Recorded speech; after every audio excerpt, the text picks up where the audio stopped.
asked him about what will happen to his territory. Our boy revealed to him that he will provide 1 year's worth of food for Perdium. He said that he wants Homer and Randolph to be sent to his territory during his absence.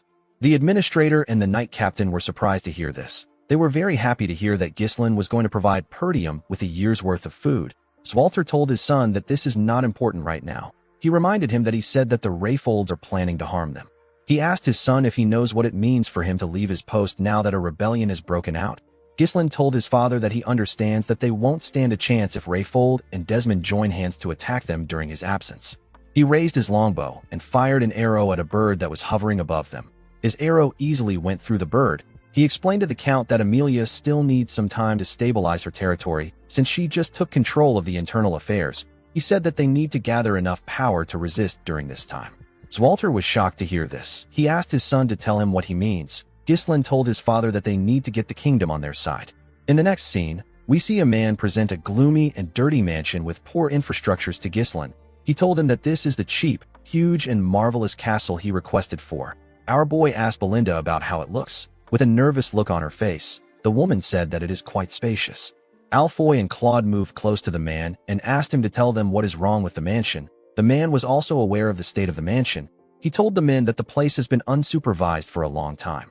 The moment he said this, Gordon screamed when he heard something move in the trees. He moved close to the others. One of the soldiers asked him to act like his size. He didn't know how someone like Gordon went into the forest of beasts. While shivering, Gordon asked the man if he doesn't think that the place is cold. Vanessa wondered why Gordon doesn't just wear some clothes. The agent told Ghislain that things about ghosts and phantoms of the dead appearing in the mansion are just baseless rumors. He swore on his name that the mansion has no problems. Ghislain told the man that he will take it. He asked him for the price. Claude was shocked to hear this. He quickly asked the agent to stop. He grabbed his head and showed Ghislain the smile on his face. He told our boy that this man is obviously happy to get rid of this mansion after not being able to sell it for a long time. The agent actually couldn't even hide his happiness. Claude told his master that they need to perform geomancy on this place. Ghislain assured him that he doesn't need to worry. He told the man that a ghost can't kill him. He told him that he can just beat up the ghost if it shows up. He asked him not to be scared. The agent quickly grabbed our boy's hand and told him that he made a smart decision. He explained to him that the mansion and the land that comes with it originally cost 1,000 gold. He told him that he will sell it to him for 500 gold due to their poor management of the place. Ghislain said that he will pay 200 gold. The man was shocked to hear this. Our boy reminded him that he said that there are ghosts in the mansion. He said that he is very scared of ghosts. He told him that he can go somewhere else if he doesn't want to sell it for 200 gold. The agent explained to him that this is the only mansion in the capital going for this price. Our boy told him that the maintenance costs of a cursed property like this will end up higher than the property value. He reminded him that he will still have to continue paying the annual land taxes if he is unable to sell it. The agent became nervous. With a smile on his face, Ghislain asked the man if he knows anyone else who would buy this mansion other than him. While our boy was talking, we see the masked woman who was in the tower watching him from the roof. Immediately, she got a look at Ghislain. She disappeared. After our boy bought the mansion, Belinda and the others went inside. Belinda told the men that they need to remove all the gloominess in this mansion. The men quickly began to clean the building. While they were cleaning, Claude called out to Ghislain. He reminded him that he said that he will get one of the factions in the capital to support them. He asked him about how he plans to do this. He asked him if he believes that the factions would want to meet a countryside noble. Ghislain told him that the nobles don't have a reason to meet with him. He said that he will give them a reason to meet with him. In the next scene, we see a large amount of ingredients on a table. There were numerous cauldrons next to this ingredients. Claude asked his master about why he prepared these things. Alfoy asked him if he is going to perform some sort of alchemy. Ghislain told him that he is kind of correct. He revealed to the group that they will be making cosmetics from now on. Alfoy and the others were shocked to hear this. Our boy explained to them that he is going to make some samples and send it to every noble house in the capital. Claude asked him if he plans on using this to establish connections across the capital. Belinda wondered if this would really work. Ghislain smiled and told them that they will understand what he means once they use one of the products. He assured them that the nobles won't be able to resist his product. Nobles see exceptional looks as a symbol of power and dignity. They were the kind of people who would stop at nothing to look beautiful or handsome. In the future, it will be revealed that the cosmetics which are made from mercury and cinnabar powder are incredibly harmful to the skin. Duke Delphine created an improved line of cosmetics to address this issue. He made a massive profit from this. Ghislain stole the recipe for this cosmetic when he plundered the Duke's house. This dream cosmetics that resolved all the flaws of the old products is known as Deneb. Our boy asked Vanessa to use her magic to oxidize the zinc and turn it into powder. He placed beeswax into a preheated steamer and let it melt. He then added evening primrose seed oil and shea fruit extract. Once removed from the heat, the zinc oxide powder is added. After this, our boy blended an oil extracted from the blessing of the fairy. The moment he did this, the product released a scent into the air. Vanessa and Alfoy were shocked to smell the amazing scent the product released. Claude wondered why a mere baron would even know how to make something like this. Ghislain gently shook the cream. He told his subordinates that it is not yet finished. He explained to them that they need to leave it for a day in order for the cream to solidify. Ghislain knew that once anyone uses Deneb, they will not be able to get themselves to use other products. This products will become essential to the nobles. Our boy smiled and said that he will make good use of this product. He turned to Claude and asked him to wrap the product up. He ordered him to send it to the nobles as a gift. Claude was surprised to hear this. He asked our boy if he won't even test it. Ghislain assured him that it is fine. While they were talking, the masked woman watched them from a window. She was staring at the product.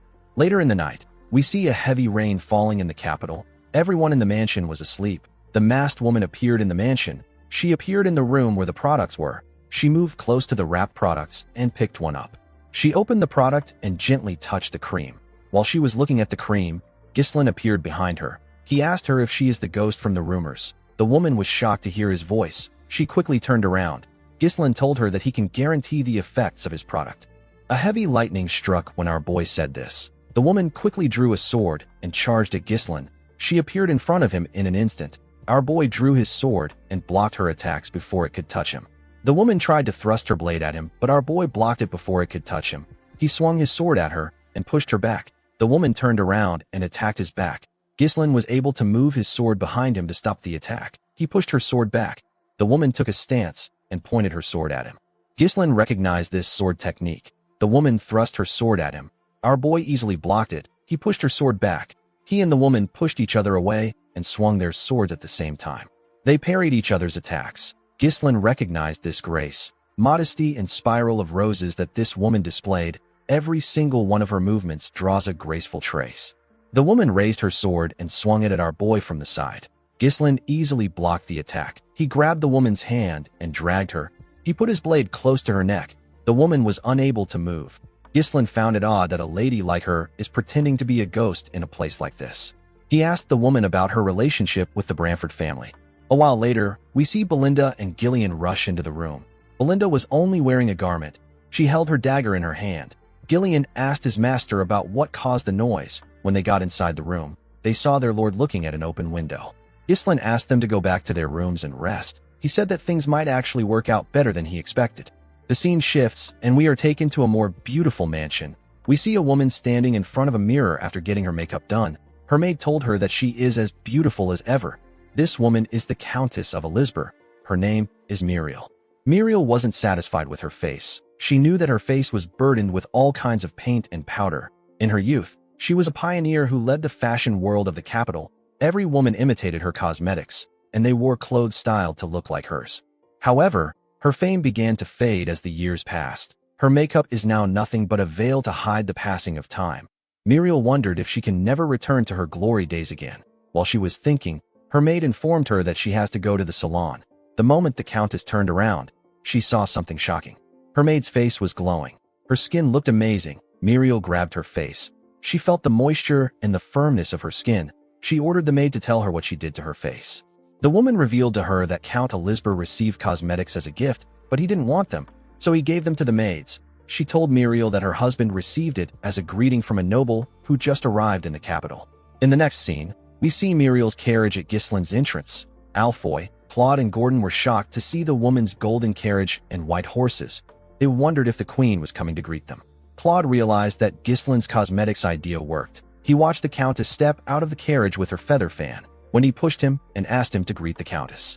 Claude bowed his head and greeted her. He asked her to follow him inside to have a talk. Inside the mansion, we see Ghislain sitting in a pavilion in the garden. He was feeding a bird. Claude greeted him and revealed to him that Countess Elizabeth has come to visit them. Our boy fed the bird and stood up. The woman asked him if he is Baron Fenris. Ghislain kissed her hand and introduced himself as the lord of the Fenris territory in the northern region. He told her that he is honored that she came to a secluded place like this. The Countess told our boy that he didn't send her any gifts. She said that he only gave it to her husband. She said that her fame wasn't great enough to reach the place he lives in. Ghislaine smiled and told her that this is not true. He explained to her that he thought that it would be impolite to give the madam who leads the fashion world something that wouldn't satisfy her. Muriel liked that our boy praised her. She told him that he is not completely clueless. She said that they need to go straight to business. She sat with Ghislaine in the pavilion. She asked our boy to give her his cosmetics. Ghislaine asked her if she has used it. The Countess told him that it is excellent. She said that she no longer needs the other cosmetics she uses because of the product. She revealed to Ghislaine that she wants to monopolize the product. She told him that all he needs to do is focus on developing and delivering the products. Our boy told her that he can only allow her to buy in bulk. The Countess gently smiled when she heard this. She told him that it will be very difficult for him to do business in the capital on his own. She explained to him that it will not be easy for him to enter the network of influential figures even if his product is good. Due to the fact that our boy settled in an old mansion, the Countess assumed that his finances are not very great. Belinda was annoyed to see the Countess talking down to her master. Claude found Muriel's words to be weird because they only settled in the mansion out of Ghislaine's stubbornness. Our boy told the woman that the supply price will be a bit high. He asked her if she is okay with this. The Countess laughed when she heard this. She revealed to him that the Elizabeth family is one of the wealthiest family in the capital. Ghislaine told her that each unit will cost 100 gold. The Countess was shocked to hear this. She asked our boy if he is joking. Ghislaine assured her that he is not. He said that the Queen of Socialites has set her eyes on a product, so it must be worth a lot. Muriel blushed for a moment. She quickly put herself together. She believed that our boy was a sly fox. If it were jewelry or furniture, the price would make sense. It is completely absurd to sell a single jar of cosmetics for 100 gold. In order to make any profit, Muriel would need to raise the retail price above the supply price. Our boy was basically telling her to give up on the monopoly. She was annoyed to see that Ghislaine was toying with her. Our boy smiled when he noticed that she was angry. He told the Countess that he has another offer. Belinda moved close to him with a box. Our boy explained to her that he can give her honor even if he cannot give her an exclusive deal. Muriel asked him about what he means. Ghislaine placed the box on the table and opened it. He presented 15 cosmetics to Muriel. The woman was shocked to see this. Ghislaine told her that this is the cosmetic he made by himself. He told her that it is called Deneb. He said that it is a gift to commemorate their connection. He picked up one of the Deneb and explained to her that there are still many nobles who don't know how effective Deneb is. He said that this is a product that can change the market. He told Muriel that she can be the one to change the market. Muriel let down her feather fan and smiled. She told Ghislaine that he is a baron who only knows how to pick the prettiest words. She closed the box and accepted his offer. She stood up and moved her fan close to him. She told Ghislaine that he will distribute the cosmetics and she will lead the trend. Our boy smiled and said that this is excellent. He walked the Countess back to her carriage. Before getting in, Muriel asked Ghislaine to let her know if he needs anything. She told him that she will help him out if it is within her power. Ghislaine asked her if she can grant him a request. Muriel was surprised to hear this. He asked her if she can relay some words to Marquis Branford. He asked her to tell the Marquis that Baron Ghislaine Fenris can solve his daughter's problem. The scene shifts, and we are taken to the Branford territory. We see someone telling an old man with red eyes what Ghislaine said. This man is the Marquis. In the next scene, we see Claude throwing money in the air. He screamed that they have hit the jackpot. He was very happy. He realized that the Countess was really famous. He couldn't believe that the expensive cosmetics were selling like hotcakes. Kayer was also surprised to see how much they made. Alfoy the gambling addict was amazed to see how much they made. He said that he can gamble until the day he dies with this money. Claude advised Ghislaine to forget their land. He said that they should just stick to the cosmetics business. Wendy quickly tied him up to shut him up. Belinda wondered why he was so excited when it wasn't even his own money. Gillian commended his master for easily securing a place in the capital. Ghislaine said that this is not enough. What he really wanted was something else. Later in the night, we see Ghislaine walk to his pavilion. When he got there, he saw a knight waiting for him. The knight informed him that Marquis Branford has summoned him. The scene shifts, and we see Ghislaine and his subordinates walking to the Marquis's huge mansion. When they got to the entrance of the Marquis's office, 2 guards opened the door for them. When our boy stepped inside, he saw the Marquis and the knight that came to summon him. There was also another man next to the Marquis. Marquis Branford didn't pay attention to Ghislaine. He was looking at a book. Our boy bowed his head and greeted him. He introduced himself to the Marquis. Marquis Branford raised his head when Ghislaine greeted him. He called our boy the son of Count Zwalter Perdium and the heir of Perdium. He called him an arrogant brat who won the war against Degard. killed the count, and seized the lord's seat. The Marquis told Ghislain that he is completely different from his father. Our boy was not surprised to hear this. He knew that the Marquis had been watching the situation unfolding in the Northern Territories. Marquis Branford is a minister and the greatest authority in the kingdom. He is the leader of the royalist faction that opposes Duke Delphine. All the kingdom's affairs pass through the Marquis's hands. If it weren't for Countess Muriel, who is a fellow royalist, Ghislain wouldn't have been able to meet him this quickly. The man next to the Marquis drew a chair out for our boy. The Marquis asked him to sit. Ghislain noticed that the Marquis had a deneb on his table. He sat in front of him.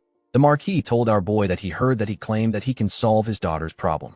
Ghislain told the man that he can cure her illness. The Marquis let out a sigh and closed his book. He told Ghislain that he has never even met his daughter, whose name is Rosalind. He asked our boy about how he plans to cure an illness that they have been unable to cure for years without even knowing her symptoms. Ghislain informed the man that he heard some rumors while staying in the capital, and he gathered information on his own. He told him that he has cured an illness before. The Marquis told Ghislain that he likes his confidence. Before our boy could reply to him, the Marquis asked him to leave. Ghislain did not expect to hear this. The man told him that he is not the first person to claim that he can cure his daughter's illness. He said that all the others have failed. Each one of them had to pay the price with their lives for not taking responsibility for their words. The Marquis picked up the deneb. He said that he doesn't want a talented young man to waste his life. Ghislain understood the Marquis's cold consideration. He knew that the man would have already tried everything possible to cure Rosalind's illness. He asked him if he doesn't plan on curing his daughter. The man said that it is not a big deal. He said that having bad skin cannot kill her. Ghislain told the man that his daughter won't agree with him. The Marquis knew that our boy was right. He told him that he brought him there because he wanted to confirm it by himself. He asked Ghislain if he is confident. Our boy placed his hand on his chest and told the man that he is different. The Marquis could tell that he was serious. He asked Ghislain to do his best if he is determined to risk his life. He ordered the man next to him to provide Ghislain with everything he needs. He asked him to reward our boy well if he succeeds. Ghislain told the Marquis that a reward is not enough. He asked him to give him something that he desires. The Marquis did not expect to hear this. He asked our boy to repeat what he said. Ghislain told the man that he is the pillar supporting the kingdom. He asked him if granting him one small wish would be difficult. The Marquis asked our boy if he is really asking for compensation just for treating his daughter. Our boy told him that he is. He asked the Marquis to tell him the value of being the pillar of the kingdom and the greatest authority if he cannot even protect his own family. He asked the man to tell him the use of his authority. Belinda was surprised to hear what her master said. Claude was scared. He didn't know why Ghislain was speaking so boldly. The Marquis